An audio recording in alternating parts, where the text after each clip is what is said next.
Danielle back here again with another video here in the art studio, and I've got something very exciting. So I've decided to take 4 projects on the go, but today I'll see how it goes.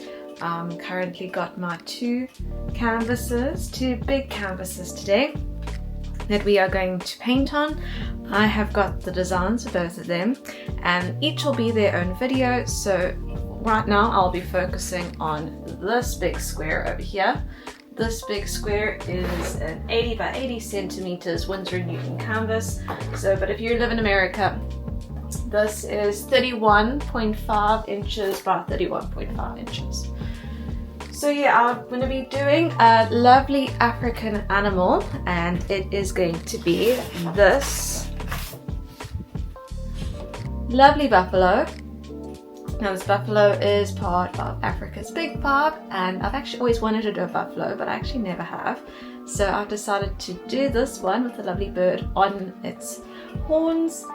You can't see it now, but the buffalo is a slight hint of purple. I made it that it was slightly purple just to try and complement the yellow background that I hope to do in either gold leaf or yellow stained silver leaf. I'm still deciding, I'll see how it goes. But first off, I just want to plot this into the big square behind me. But first I've got to take the plastic off that square, and then I'll show you the steps from there.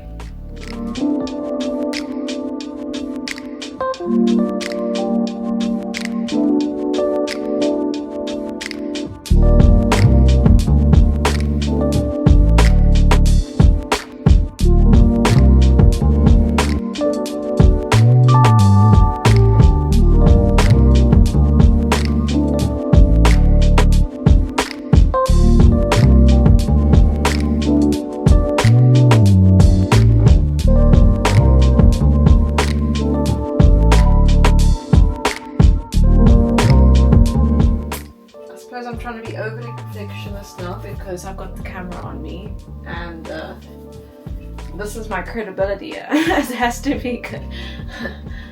But yeah, in general, in real life, with other paintings that I've done, I would have just winged it and stopped here. So I'm going to stop there now. Okay, so we've got Fixative here. This is also Windsor Newton. Windsor Newton Professional Fixative. It does smell very strong. After I give it a good spray, I'm going to be standing outside for the next 5 minutes or so, just so it can fully settle. And give it a good shake. Gosh.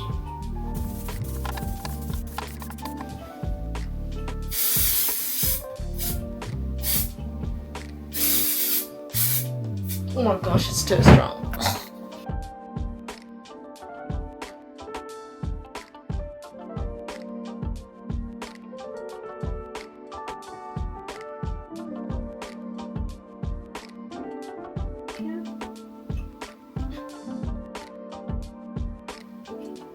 Okay, so I'm taking some H2O to make it, because it's acrylic paint, it's going to be like water.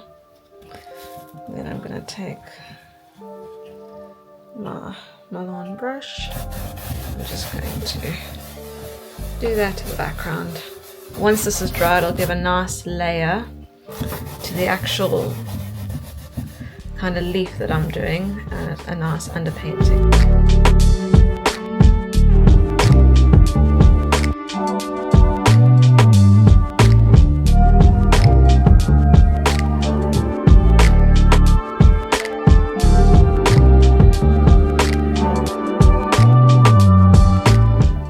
I'm using metal leaf adhesive. That's the gold leaf sheet.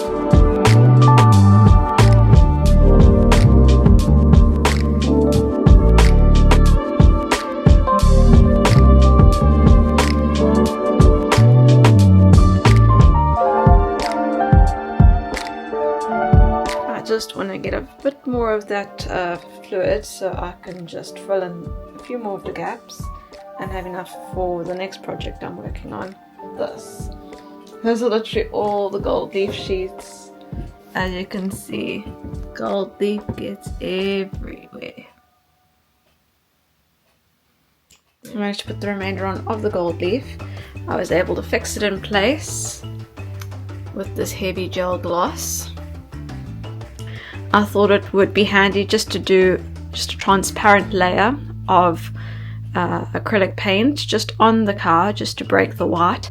Okay, so first off we will be glazing with this Liquin. I prefer Liquin over Gelkid. I just feel it's a lot stiffer, it's a lot easier to take out of this, and it doesn't run everywhere. And yeah, I actually kind of like the smell of this.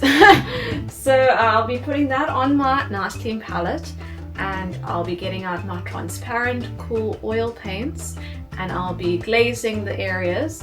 So my buffalo, this is going to be, I'm going to do that in Dioxazine Purple, and then I'll just take the highlights out, and I'll add a little bit of blue. One of the many struggles in this is to get the child lock. Sometimes the Liquin dries and you can't get it off. Okay, kind of took a little, but this actually makes it easier to grip and easier to come off. So just take that child lock off if you struggle like me. So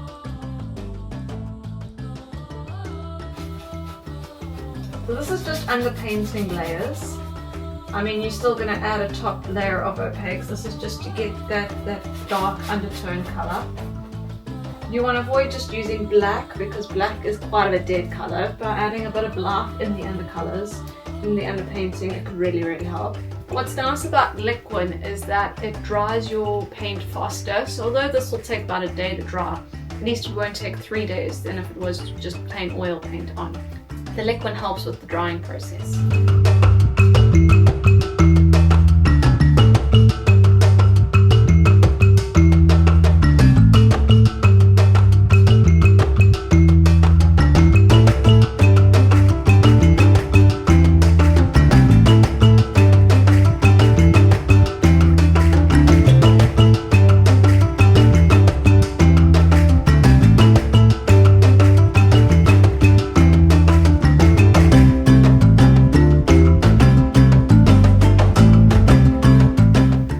That's just a general idea of what the layer looks like.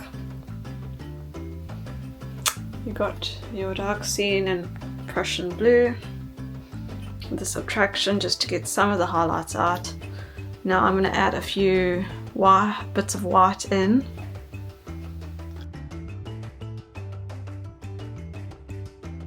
So I can just start bringing out some of the color, but I'll have to wait for it to dry first before I actually do stuff with it.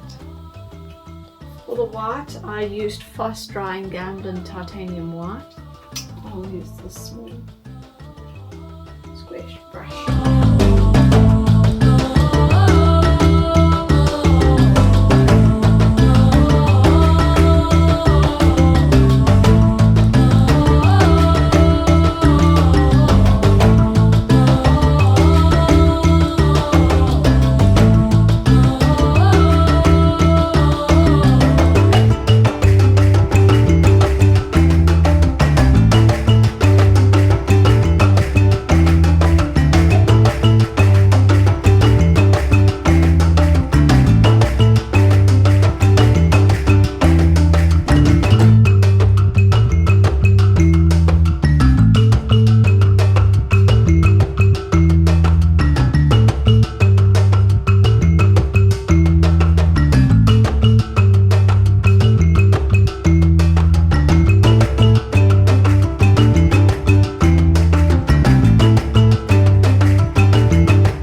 So I'll finish up today. I think it's looking great so far. We've got those little mark areas in there, so when you look back it does that optical color mixing. I think it's looking really nice so far. Once it's dried a little bit, I'll add a few more layers in, and just enhance certain colors that you see present in here. Okay, so we are on day 3 of the painting process for the buffalo, and I'm so loving how it's looking right now. And today we're going to be adding a few more opaques on top and getting in those finer details.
Okay, so I'm finished my buffalo and I'm so happy on how it turned out. I made a few extra little details here and there, but there's a little bit of a close-up to it.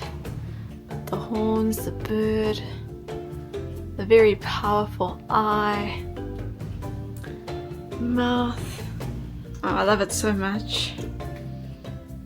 And there is the reference photo over there. Definitely will be doing more projects like this in future. Okay, so thank you everyone for watching this video. I hope to do more of these because it's actually quite fun to show you my process a little bit and just do a painting video. But anyways, until the next one, TTFN, ta-ta for now, bye!